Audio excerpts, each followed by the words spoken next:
第五个消息来关心，桃园市第这3档诈领药理津贴的案件，计共有37件，其中阁有2件是爸母甲幼囝抬死了后抬起来继续领政府的津贴。监察委员即马是认定讲，卫福部也有桃园市政府有威胁，所以提案纠正。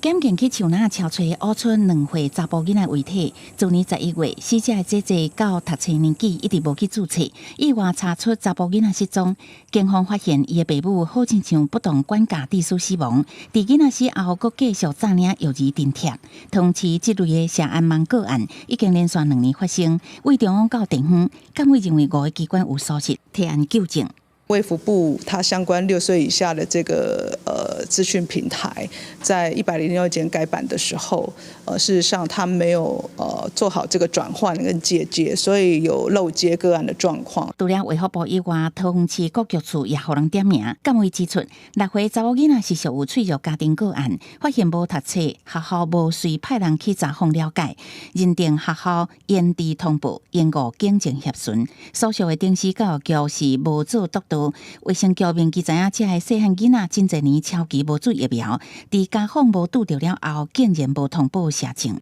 我们去建了那个平台，然后好像是有一段时间人工汇入的时候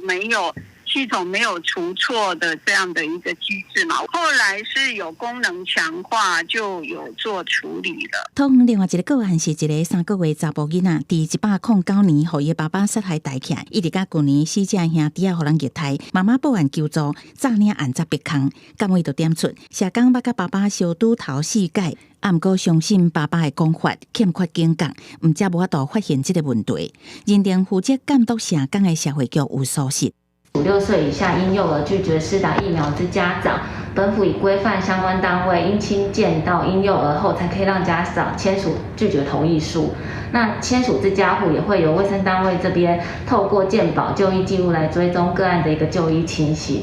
敢若最近3年，假领甲诈领药儿津贴通道达到37件，目前敢若热转来25件。除了地方行政机关反向联络有待加强，监委也表示，卫福部相关系统爱阁较完备，安若无毋若产生诈领的代志，也互社会安全网出现破空。记者综合报道。